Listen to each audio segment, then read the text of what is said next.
கை வீசு பொம்மக்கா பொம்மக்கா கை வீசு பொம்மக்கா பொம்மக்கா பொம்மக்கா பொம்மக்கா எங்க போறா பொம்மக்கா கூடவே நானும் வரட்டா பொம்மக்கா பொம்மக்கா ராட்டினத்தில் ஏறிட்டா உரச்சத்தை காட்ட போறேக்கா.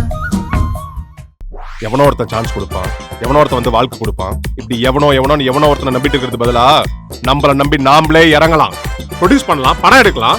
இப்படி பக்கம் பக்கமா டைலாக் பேசுறவனா சிவாஜி ரஜினிகாந்த் ஆயிட முடியாது. அது படம். இதுவும் படம் தான், ஃபேமிலி படம்.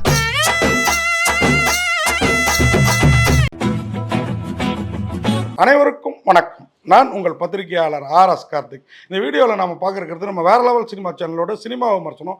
இப்போ நம்ம பார்க்க இருக்கிறது இந்த வாரம் திரைக்கு வந்திருக்கிற ஃபேமிலி படம். என்ன ஃபேமிலி படமா? ஆமாங்க, படம் பேரே ஃபேமிலி படம் தாங்க. உண்மையாகவே ஃபேமிலி படங்க, அருமையான படங்க. அதுவும் ஒரு பெரிய படம் புஷ்பா 2 இன்றைக்கி ரிலீஸ் ஆகிருக்குது. இந்த ஃபேமிலி படமும் இந்த வாரம் ரிலீஸ் ஆகுது. ஆனால் பார்த்தீங்கன்னா அதுக்கும் இதுக்கும் போட்டியே கிடையாது. இது வேறு ஜானர். இந்த படத்துலேயே இந்த படமும் ஒரு சினிமா சம்மந்தப்பட்ட கதை தான். இந்த படத்துலேயே அஜித் படத்தோட தீபாவளி அன்னைக்கு விட்டு இவங்களும் ஜெயிப்பாங்க, தலை படமும் ஜெயிக்கும். அப்படி தான் சீன்ஸ் பில்டப் பண்ணப்பட்டிருந்தது கிளைமாக்ஸில்.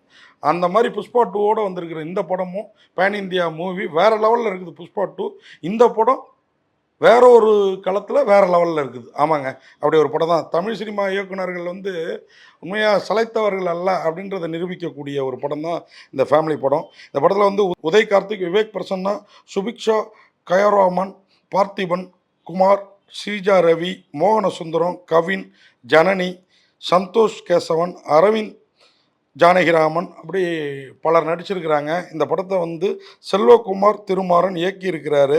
இந்த படத்தை செல்வகுமார் திருமாறனோட பிரதர் அவர் UK கிரியேஷன்ஸுங்கிற பேனரில் தயாரிச்சிருக்கிறாரு. ஒரு பிரதர் இதில் ஒன் ஆஃப் த ஹீரோவாக, அதாவது பார்த்திபன் குமார்னு சொன்னேன் இல்லைங்களா, அவர் ஒன் ஆஃப் த ஹீரோவாக நடிச்சிருக்கிறாரு. இந்த படத்துலேயும் 3 சகோதரர்கள் சேர்ந்து ஒரு சினிமா படம் எடுக்கிறது தான் கதை. அதுதான் ஃபேமிலி படம். 3 சகோதரர்களுக்கு அவங்க அப்பா அம்மா தாத்தா எல்லாம் என்ன சப்போர்ட் பண்ணாங்க அப்படிங்கிற கதை. ஏன் அவங்களே ப்ரொடியூசராக துணிகிறாங்க அப்படிங்கிறது ஒரு ட்விஸ்டான ஒரு கதை. ஒரு ப்ரொடியூசர்கிட்ட போய் இந்த பையன் கதை சொல்லுவாப்புல. அண்ணா வக்கீல், ஒரு அண்ணன் வக்கீல், ஒருத்தன் BPO சென்டரில் வேலை பார்க்குற இன்னொரு அண்ணன். அந்த அண்ணனுக்கு கல்யாணம் ஆகிடுச்சு, மூத்த அண்ணன் விவேக் பிரசன்னா. அடுத்து அந்த பார்த்திபன் குமார், அவருக்கு அவர் கேரக்டரும் படத்தில் பார்த்தி தான். அவருக்கு பொண்ணு பார்த்துட்டு இருக்காங்க. இந்த டயத்தில் இவருக்கு எப்படியாவது 95வது இடத்துக்கு கதை சொல்ல போகிறாரு. அங்கே கதை ஓகே ஆகிடுது. ஓகே ஆகிற கதை ஹீரோவுக்கு பிடிச்சி போயிடுது, ப்ரொடியூசருக்கு பிடிச்சி போயிடுது. ஆனால் டைரக்டராக இவர் அக்கா அவங்க விரும்பாமல் முதல்ல இவர் தான் டைரக்டருங்கிறாங்க, அப்புறம் மாறுறாங்க. அதில் மனசு ஒடிஞ்சு போகிற ஹீரோ தன் வாழ்நாள் லட்சியமான ஒரு படத்தை பண்ணாரா இல்லையா, அதுக்கு ஃபேமிலி எப்படி சப்போர்ட் பண்ணுது. படம் எடுக்கிறதுனா சும்மாவா? முன்னாடிலாம் சொல்லுவாங்க கல்யாணத்தை பண்ணிப்பார், வீட்டை கட்டிப்பாருன்னு. இன்றைக்கெலாம் ஒரு படம் எடுத்துப்பாருன்னு நம்ம கொஞ்சம் ஓவராக ரிவ்யூ பேசினோம் கூட நம்மளை கூட சொல்கிறாங்க சினிமாக்காரங்க. அந்த மாதிரி ஒரு சவாலில் இந்த படத்தோட ஹீரோ உதய் கார்த்திக்கும் அவருடைய ஃபேமிலியும் ஜெயிச்சுதா இல்லையாங்கிறதாங்க கதை. உதய் கார்த்திக் உயிரை கொடுத்து நடிச்சிருக்கிறாரு. ஏற்கனவே டைனோசர்ஸ்னு ஒரு வெற்றி படத்தில் நடித்தவர் தான் அவர். ஸ்ரீதேவி, நம்ம மகேஸ்வரி, ஸ்ரீதேவி சகோதரி, அவங்களுக்கெல்லாம் சொந்தக்காரர் இவர். விவேக் பிரசன்னா அவர் தான் அந்த அண்ணன் வக்கீல் கேரக்டரில். இந்த படத்தோட ப்ரொடியூசரும் இந்த டைரக்டரோட அண்ணன் அவரும் வக்கீலாம் ரியல் லைஃப்பில். அதனால் அந்த வக்கீல் போர்ஷன்லாம் பிரமாதமாக இருக்குது. சில படங்களில் வக்கீல் போர்ஷன் சொல்லிட்டு வக்கீலுங்களை கிண்டல் கேலி ஏதோ ஒன்று பண்ணியிருப்பாங்க. இதில் கிண்டல் கேலிலாம் பண்ணல, என்ன ரியலோ அதை அழகாக யதார்த்தமாக காட்டியிருக்கிறாங்க. அதுக்கப்புறம் சுபிக்ஷா அந்த ஹீரோயின் வேறு லெவலில் நடிச்சிருங்க. மதுரைக்கார பொண்ணாக வாழ்ந்துருக்குது.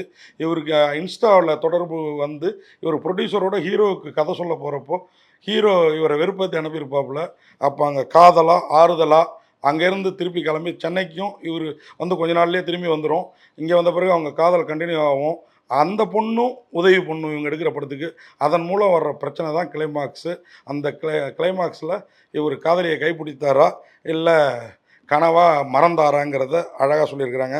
பார்த்திபன் குமார் அவருக்கு ஒரு பொண்ணு பார்க்குறாங்க. அந்த பொண்ணு வீட்டில் என்ன பிரச்சனை, அந்த பொண்ணு இவரை நேசிச்சுதா, இவரோட இணைந்துதான் அந்த பார்த்திபன் குமாரை, அது ஒரு பக்கம். இன்னொரு ஸ்ரீஜா ரவி அம்மா கேரக்டர்னா இனிமேல் ஸ்ரீஜா ரவி நம்ம மனசுக்கு வருவாங்க. அவ்வளோ அம்சமாக பண்ணியிருக்கிறாங்க. ஒரு காலத்தில் சரண்யா பொண்ணுன்னு தானே நமக்கெல்லாம் அம்மா. இந்த படத்துக்கு அப்புறம் ஸ்ரீஜா ரவிக்கு அந்த ஒரு லுக் கிடச்சிருக்குது. அவங்க ஒரு பெரிய டப்பிங் ஆர்டிஸ்ட். அதுமாதிரி மோகன சுந்தரம் பட்டிமன்ற பேச்சாளர் அசத்தி இருக்கிறார் இந்த படத்தில். ஒரு தாத்தா பேரன்கள்கிட்ட எப்படி இருக்கணுங்கிறதுக்கு ரோல் மாடலாக இருக்கிறாரு. உண்மையாகவே வேற லெவல். அது மாதிரி நண்பர்கள், கவின் ஒரு நண்பர், அதை சந்தோஷ் கேசவன், அரவிந்த், ஜானகிராமன், இப்படி 2-3 நண்பர்கள் இருக்காங்க. உதவி இயக்குனர்களாக இவருக்கு உதவுறாங்களா உபத்திரம் பண்ணுறாங்களாங்கிறது நீங்கள் படத்தில் பார்த்துங்க. அதெல்லாம் வந்து காமெடியாகவும் கலர்ஃபுல்லாகவும் படம் பண்ணியிருக்காங்க. அதுமாதிரி இந்த இன்னொரு ஹீரோயின் ஜனனி, அவங்களும் பிரமாதமாக நடிச்சிருக்கிறாங்க. அந்த கவின்லாம் உண்மையாக தமிழ் சினிமாவில் அவருக்குலாம் பிரைட்டான ஃபியூச்சர் இருக்குது. ஏன் இந்த படத்துக்கே பிரைட்டான ஃபியூச்சர் இருக்குது. உதய் கார்த்திக் உட்பட விவேக் பிரசன்னா அவங்களுக்கு தெரியும், ஏற்கனவே வளர்ந்த நடிகர். இந்த பார்த்திபன் குமாருக்குலாம் வேறு லெவல் வாழ்க்கை இருக்குது. இவங்க எல்லாத்துக்கும் மேலே இந்த படத்தை இயக்குன செல்வகுமார் திருமாறன் உண்மையாக அவர் பட்ட வழியை, தன் கதை திருடப்பட்டுடுச்சுங்கிறதுக்காக அந்த ப்ரொடியூசரை, அந்த ஹீரோவெல்லாம் அவமானப்படுத்தாமல் அடுத்து என்ன பண்ணலாங்கிற யோசிக்கிறாருல்ல, அங்கே நிற்கிறாரு. அதே மாதிரி ஹீரோவை ரொம்ப சாதாரணமாக காட்டிட்டு இருப்பாங்க. விவேக் பிரசன்னாவுக்கு இருக்கிற முக்கியத்துவம் கூட இருக்காது. ஆனால் அவருக்கு அந்த காதல் வந்த பிறகு அவர் கையில் அண்ணன் பைக் வரும், அடுத்தடுத்து வாழ்க்கையில் என்னெல்லாம் மாற்றங்கள் நிகழுதுங்கிறத காமிச்சிருக்கிற சீன்ஸ்லாம் வேறு லெவல். இப்படி படத்தில் பல சீன்ஸ் இருக்குது. நீங்கள் படம் பார்த்து தெரிஞ்சுக்கோங்க. வேறு லெவல் படம். செல்வகுமார் திருமாறனுக்கும் அவங்க ஃபேமிலிக்குமே இந்த ஃபேமிலி படம் மூலயமா பெரிய எதிர்காலம் இருக்குது. ரசிகர்கள் பார்த்தீங்கன்னா உங்கள் ஃபேமிலியும் இந்த படம் திருப்திப்படுத்தும் அப்படின்னு சொல்லி விடைபெறேன். நன்றி, வணக்கம். இந்த வீடியோ உங்களுக்கு பிடிச்சிருந்தா லைக் பண்ணுங்கள், கமெண்ட் பண்ணுங்கள், ஷேர் பண்ணுங்கள், சப்ஸ்கிரைப் பண்ணுங்கள்.